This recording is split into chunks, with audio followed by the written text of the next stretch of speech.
Good afternoon again, and welcome to the fall edition of the Conversation with the Chancellor. My name is Ken Kettenbiel. I'm the Vice Chancellor for External Relations, and it's great to see everyone here today. I also want to thank everyone in advance. If you submitted a question, that always helps to inform what we're going to talk about up here. So some of those questions will be woven into the questions that I have for the Chancellor. Some I'm just going to ask directly to him at the end. And at the very end, we're going to have a couple people floating around with mics, so there'll be an opportunity for additional questions at that time. So again, welcome, Domenico, to our conversation event. So you and I were just talking today. It's hard to believe that the semester is nearing the halfway point already, but how do you think things are going? Well, first, I want to thank you, Ken, for organizing this and for hosting it yet again. And this is a joint brainchild between Ken and myself in terms of how to connect with and have a conversation with folks on campus here. And I want to thank you all for coming, and I hope you take advantage of the wonderful cider donuts provided by Picasso and the cider that's there as well.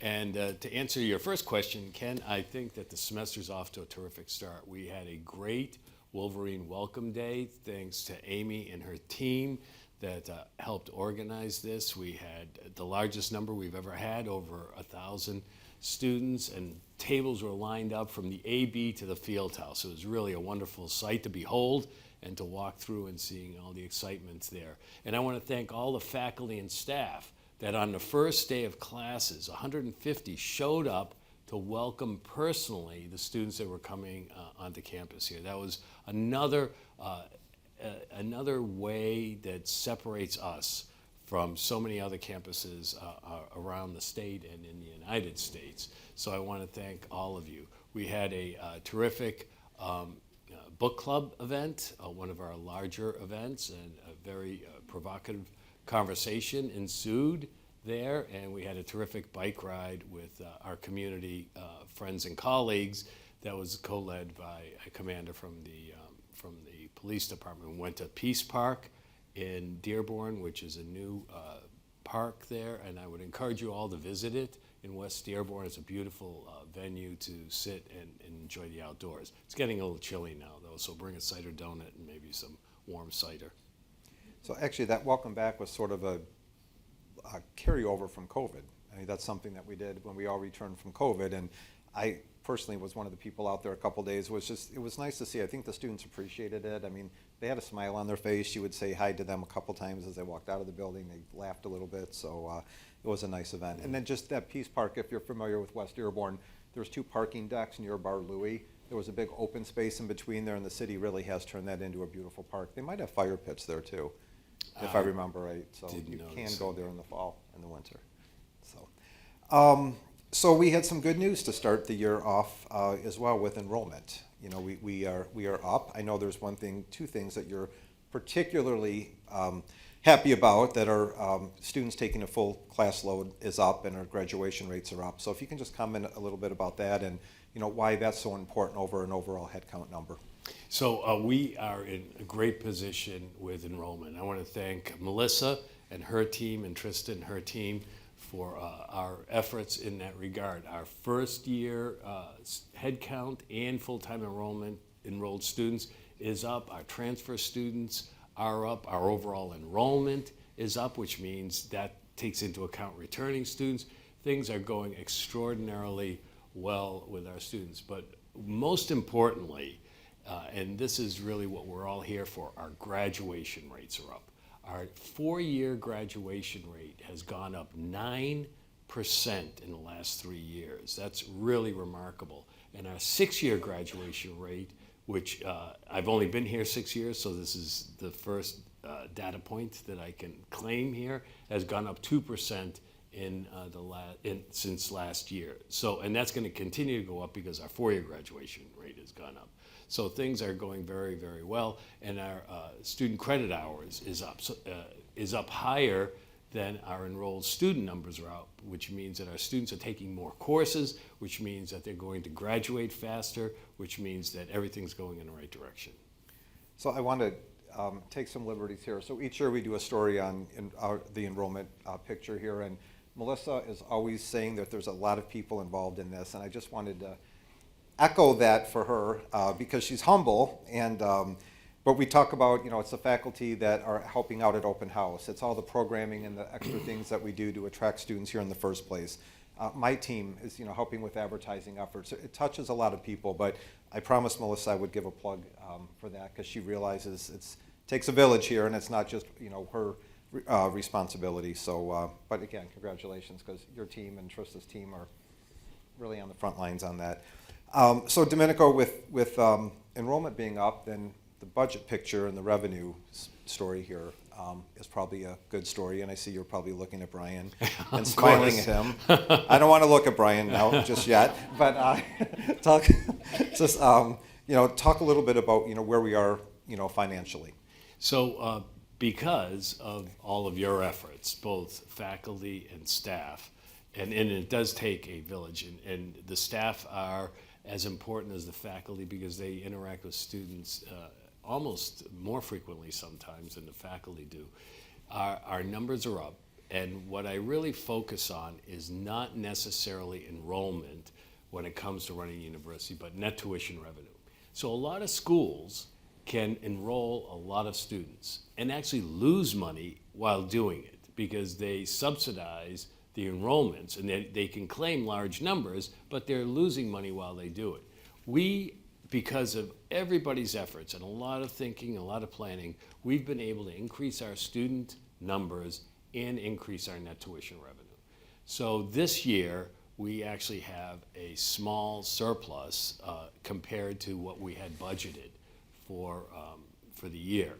And because I want to be true to everything I say, and when we fall short, I ask all of you to essentially share the pain of closing the budget, and we have to have sometimes smaller pay raises and other things. When we have a surplus, I also want to share that as well. So I'm hoping towards the end of the year, I'm still talking to Brian about it because we're still looking at how things are going to play out, that at the end of the year for non-bargained for merit-eligible faculty and staff, we hope to do a little one-time extra thing at the end of the year as well, based on where we stand in terms of our budget. So hopefully we can do that as well. Okay, conversation over. Grab some donuts, and we'll end on a high note. More donuts. You threw me on that. That's great news, Domenico.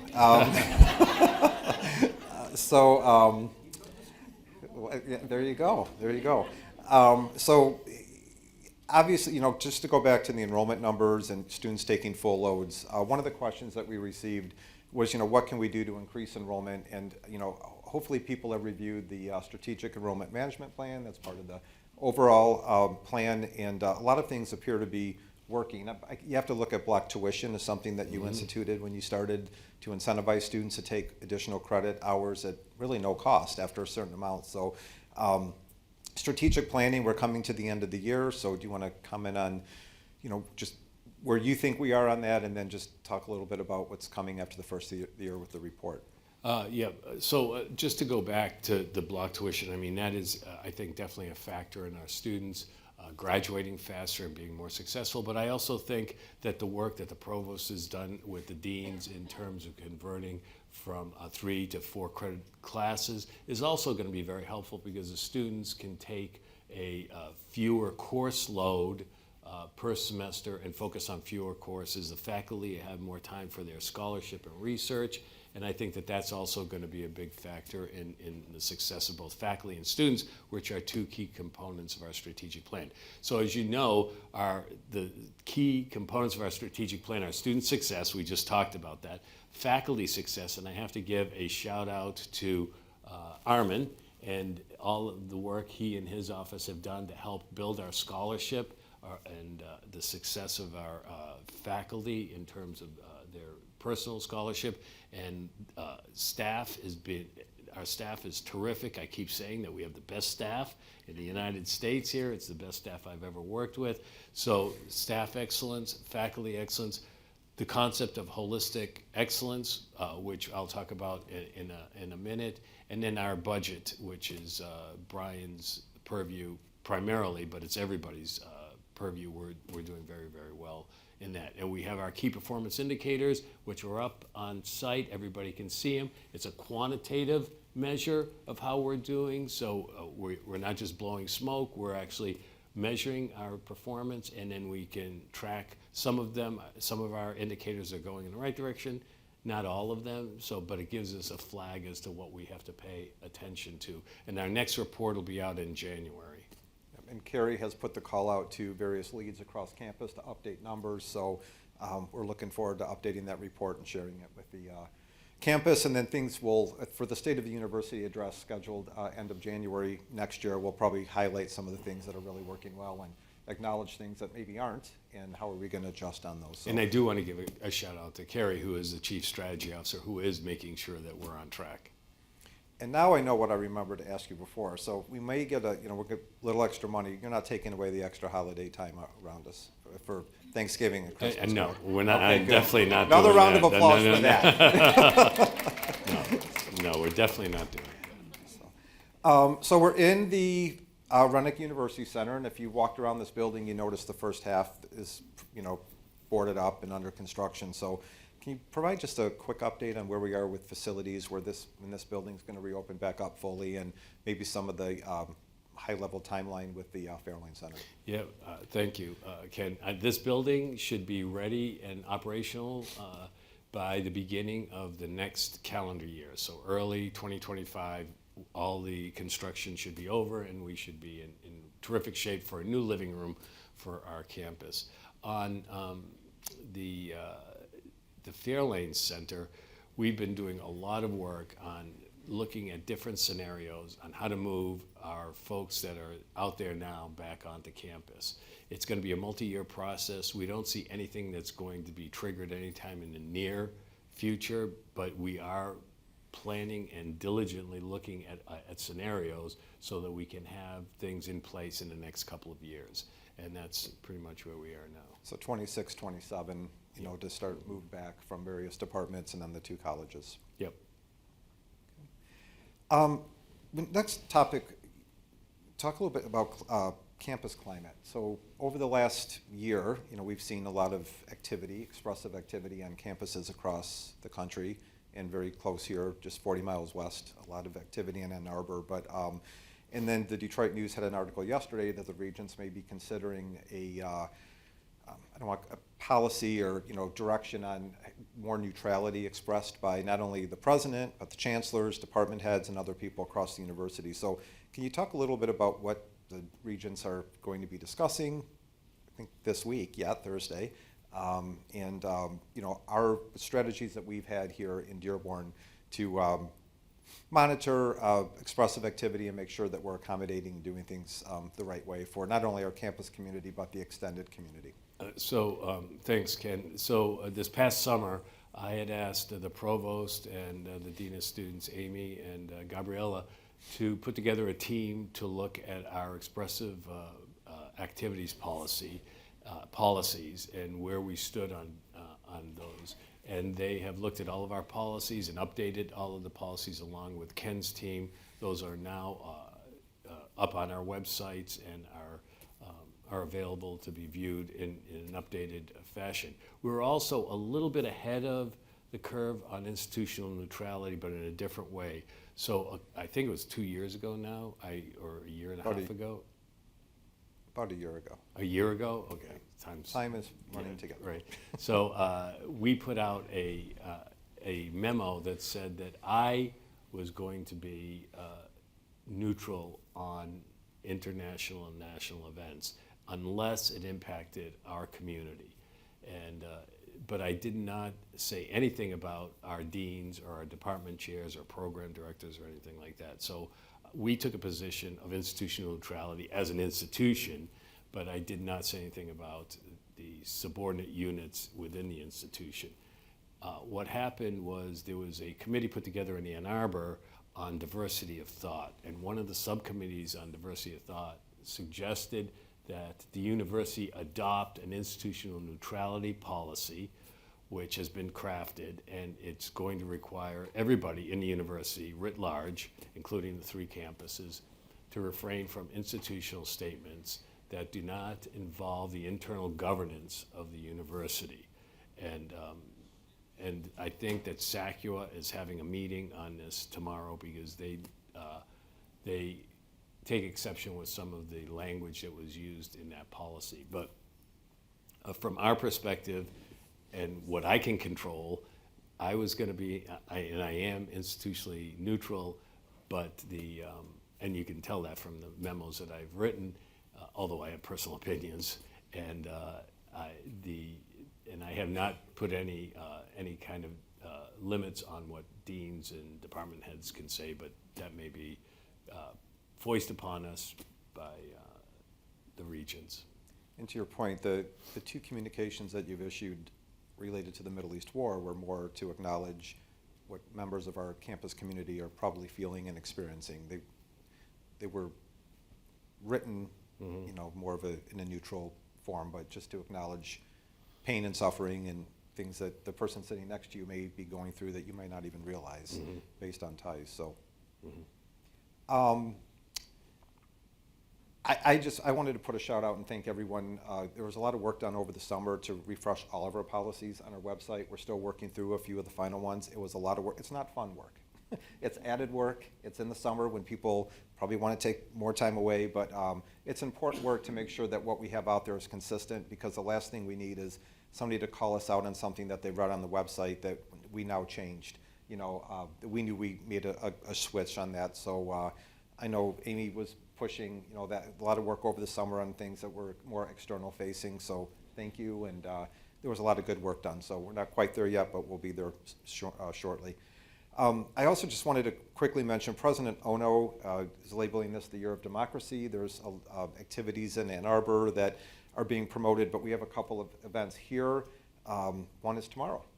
It's called, I want to get the title right, it's Democracy, Civic Engagement, and the 2024 election. I think maybe something went out saying civil, which is probably a better title in light of where we are politically in this country, but it's from 4 to 5:30 in the library tomorrow, and there's a lot of great faculty that are going to be on that panel discussing this topic. But I don't know if there's anything you want to add on the President Ono's No, but I vision was on this, just on my way over here, I was telling Ken when I was walking over from the AB, these two students approached me and asked me if I was registered to vote. And and they obviously didn't know who I was. And I walked with them and I asked them if they were registered to vote, and we started a conversation. And I asked them if they were students, and they said they were students, but they were Ann Arbor students, and they were on our campus canvassing to get people to vote, which I thought was very interesting. And then the second event on our campus, Scott Riggs just put an email out today about people that grew up in various areas, primarily in Wayne County, and I think I might participate in that because my city was in one of those. So those are the two events scheduled on this campus here. Capital campaign. So I know you're involved in discussions in Ann Arbor. I know there's a lot of money that's going to be raised across all three campuses over the next couple of years. If you wanted to just talk a little bit about maybe the university-wide approach, the dollar figure that's been thrown out, and then just talk a little bit about what we're going to focus on here starting next week already. Yep. Well, I see Cassandra there, and I won't say anything that'll have her fall out of her seat. But she's on the aisle. So that's good. I know. But we have raised about $25 million, and we're hoping that our campaign goal this year is going to be, this time for this campaign, is going to be higher than it was in the two previous campaigns, and but we still want to be within reason. Ann Arbor is going great guns. They have not announced their goal yet, but they are going to have the largest public goal of any university that's in the United States. And I think that they've raised over $3 billion in the silent phase. We've got $25 million in the bank, a little bit different in scale. But we are launching the official campaign, which the theme is called Look to Michigan. So you look to Michigan for all the answers. And Cassandra and her team have a great case book that they put together for this that we'll be sharing with everyone. And It's going to launch next. This is an unfortunate set of events next weekend, and they had a lot of events planned for Saturday evening receptions and things. And unfortunately, the Big Ten decided to make the football game a night game. So they have the game and the receptions and everything going simultaneously next week. And it was totally out of our control. And nobody's more upset about this than Ward Manuel, who I just was in a meeting with, and he expressed his discontent with the Big Ten. But that is what it is. And then next May, Cassandra and her team have rented out the train station, the new train station in Detroit, for a big gala for the campaign, but not a launch for the campaign, but it's going to be an optional black tie event at the train station, so I hope you can all come. It's going to require a small donation to come because it is a fundraiser, but I hope that you can all make it and see you there, and we can have a lot of fun. Awesome. And oh, one more thing. We're going to Dubai on a fundraising trip, Cassandra, myself, and Dean Brunel, and we're going to have a Michigan alumni event there. It's going to be for the University of Michigan writ large, but the featured speaker is going to be Huda Katan, who is one of our graduates, and she lives in Dubai, and that's going to be a terrific event there too. She was a past commencement speaker for us as well. Yes. Mm-hmm. Good luck with that. Thanks. Maybe I would love to go on that trip if you need any help with Yeah. communications or anything there. So, Domenico, you alluded to it earlier, but we want to talk a little bit about the Office of Holistic Excellence. Sort of your vision to reimagine, our DE&I efforts, not move away from them by any means, but talk a little bit about how you came up with the name, what your vision is. I know storytelling is at the root of the DE&I efforts here, why that's important. I know there's a lot of questions thrown in there, but you're very passionate about this, and I'd like to hear your vision and how you see the work of that office playing out. Thanks, Ken. And I do want to acknowledge, and I see Rima, I know Marie is here, and Sharia is here. So, they're all there. You moved, so okay. They're all sitting in front here. The office is right here. And they are the co-directors, and they represent different constituencies on campus. So we have all the constituencies essentially covered. But the thinking here is that, and I want to dispel misconceptions and misinformation out there. And there is a narrative that seems to be on campus that we're walking away from DEI. Nothing could be further from the truth. We are doubling down on the essence and foundations of DEI. We're taking a different approach because I think a lot of the things that have rolled out in various DEI efforts around the country have been performative, and they have not been outcomes oriented. This is targeted at being an outcomes oriented program to increase the diversity of thought, the diversity of individuals, the diversity of experiences on our campus, and be true to recognizing that diversity by understanding what these individuals are bringing, not just by their demographic characteristic, but by their life experience, by their perspectives. This is why this is a more holistic approach, and it includes not just the individual, but what they plan to do with their lives, what they plan to study.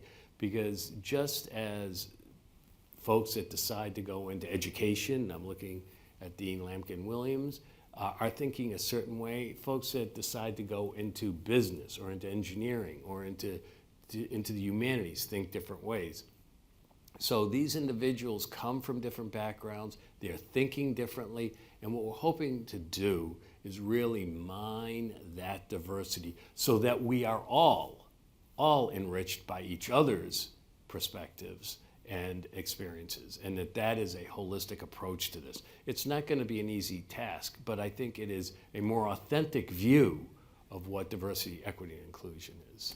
Domenico, I think I heard this correctly, but you gave an example, I think maybe when you were in high school, that maybe if you looked at the class, you all looked alike. I think it was an all-boys school, and but yet there were very diverse stories from just being in that classroom, even though when you, to the naked eye, everyone looked like they were the same. I don't know if you wanted to repeat that. Maybe I just told That's your probably story, where, but- no, that is probably where I first started. I went to an all-boys high school, and everybody really looked alike because we all had to wear jacket and tie.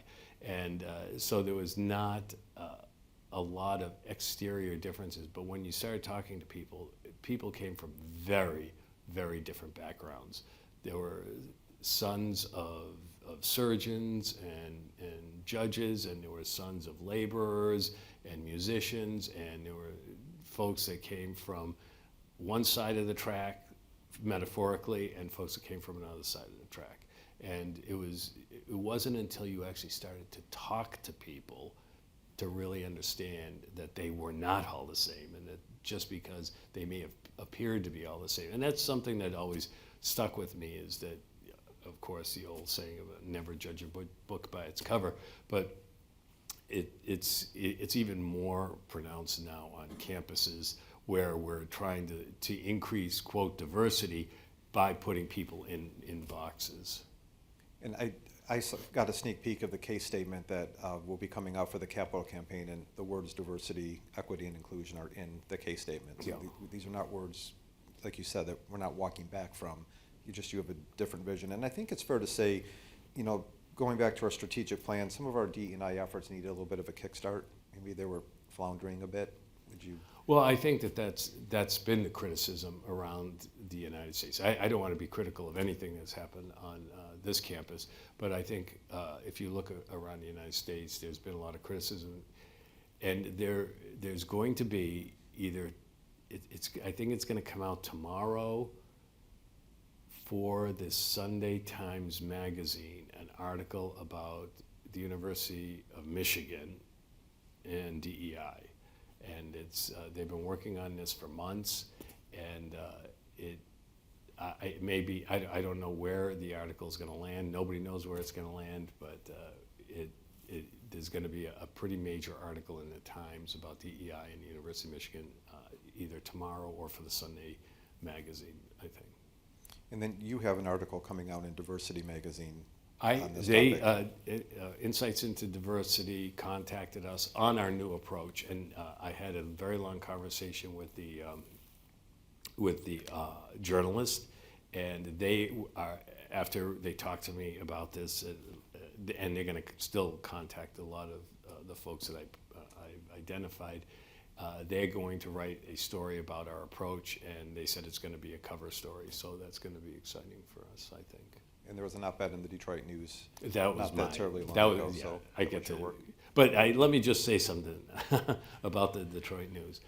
What They've been published, friendly to us, so let's. What's that? They've been very friendly to us. Yes, they have so been. Watch what. But what they published was not what I submitted. So they did a lot of snipping in there and things that I actually was attached to, but they snipped it out anyway.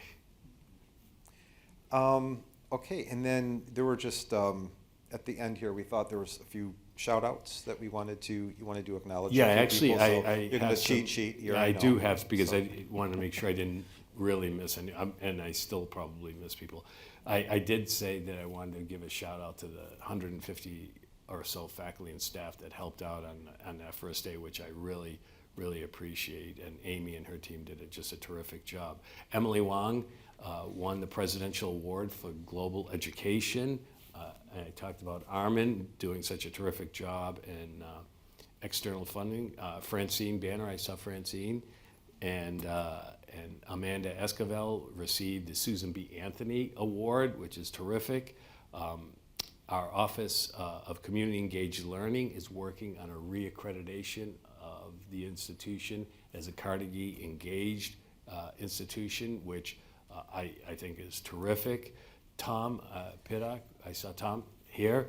His leadership has earned our Veterans Affairs group a Innovator Award from the Michigan Veterans Affairs Agency, and I went up to Lansing with Tom and Gabriella and Amy for that award. That was terrific. And this is pretty cool. There's actually a gentleman that's working on helping people with veteran issues that not just tied to this campus, but the community. For the region. And they have an office here on our And campus. So. right, exactly. That is really terrific. And then finally, I want to thank Ken and Kristen Palm, I saw Kristen here somewhere, there she is, way in the back, for all their work in getting our stories out into the media and into the press. We've had the largest number of hits in national and regional media in the history since we've been tracking this, and this is a result of, it just wasn't happenstance. This is an effort of trying to get our stories out in front of the right people, writing it the right way, and I have to give enormous credit to Kristen and Ken, because that's how we get recognized, is when our stories get out there. So I want to thank them. So I'm going to steal one of Kristen's lines. Our jobs are easy because the faculty are doing amazing stuff here. And the panel tomorrow at the library, all of those faculty members have been profiled very recently on this topic on elections. Hafiz Malik, I mean, you know, with deepfakes and some of the research that he's doing, I mean, he's been our little rock star. I mean, he's really helped with a lot of those. So we can't do our job. You know, the faculty research here is just incredible. And we have the opportunity to push that out. And we're also, you know, we're lucky too in some instances. You know, being in Dearborn, a lot of our faculty are reached out to for comments about, you know, Arab American perspectives related to the election. So timing is working in our favor. Our community is working in our favor. Of course, the great work from Kristen as well as Sarah and Lou, who are writing stories in a certain way. And I'm very passionate about this because this is a big shift that we've done in the area, and it's really bearing a lot of fruit. In fact, so much so our KPI numbers really need to be increased, Carrie, because we were not sandbagging. We're just able to achieve these every checkpoint there. So that's good news. So okay, so now I have a few questions here, Kristen and Sarah, if you wanted to get the mics, if you have questions. But I'm going to start with a couple of them that were submitted in advance, unless there's anything else you want to say before we move into that part. Nope. I knew you would say that. Okay. So this question comes up frequently, but can you talk a little bit about what's going on with the University of Michigan Center for Innovation that's currently under construction in downtown Detroit? How are we going to be tied to that? It's a common question that we receive. Yeah, well, we've had the new director from UMCI come out to our campus, and I keep advocating for us to be involved to the largest extent possible in that center. Things are still evolving there, and I really don't have any major updates there, except that they keep promising that we will be an integral part of that center. Again, mics are going around, so if you have, I'm running out of questions here, folks, so we're going to need some help from the audience.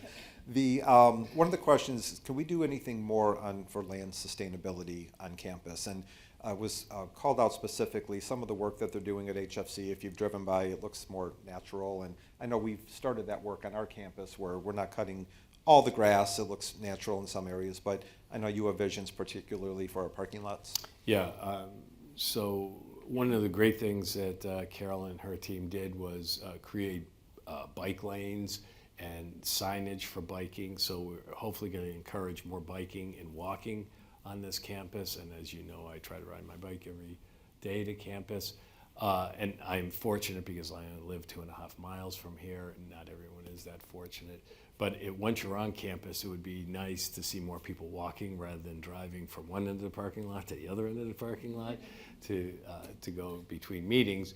But one of the things that I've talked to Brian and asked him to ask Carol to do is to put together a plan for natural screening around our parking lots. So when you come into the campus, you don't see seas of cars. I know we're in Dearborn and this is the capital of automobiles, but we don't have to see them every time we're on campus. So if we have more natural screening there, I'd like to cut down on our mowing and our maintenance of the lawns there. So it'll be more private, it'll look better, and it will also be more sustainable. I also just got off the phone with Jeff Chattis just a couple of days ago, and they want to invest several $million in helping us build solar arrays on our campus. So that's something I haven't talked to Brian about, but I just got... Aren't you glad you came, Brian? I'm learning a lot. That is another thing that we're going to be doing here. But one of the things I'm very much interested in is providing natural barriers to the parking lots there. And we're going to have cameras. You know, a common question is there going to be a safety issue? We have cameras in the parking lot, so that's not going to be a safety issue. And there are many parking lots that are separated from main streams that don't have issues. Okay, questions? Sarah, do you have a question? All right, well, is this on? Since I have a mic, I might as well ask a question. So I know that I heard before about the main entrance areas being kind of reimagined or redone.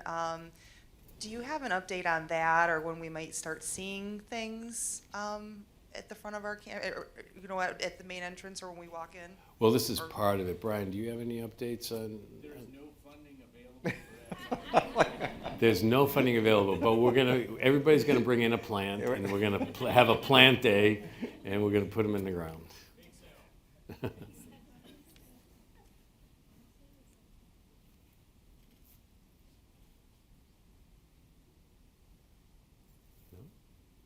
There's got to be some question. Well, if you're wondering, the donuts are in the shape of a zero because it's how many calories they carry. So you don't have to worry about that. But in case you are, because I don't believe him, I heard Gabriella walks very briskly for her conversations with the provost, so you should join her if you want to wear those off. So any other questions? Well, there's plenty of food and Yep. drink to the right. Thank you all for attending. I think, Domenico, you'll hang out in case people Yeah. want to walk up and ask you And my questions door is always individually. open. Yep. And there's no door here, so feel free to come right on up. Okay. And yeah, just want to thank everyone again for your, Yeah. your time today, the questions, and have a good rest of the week. Thank you.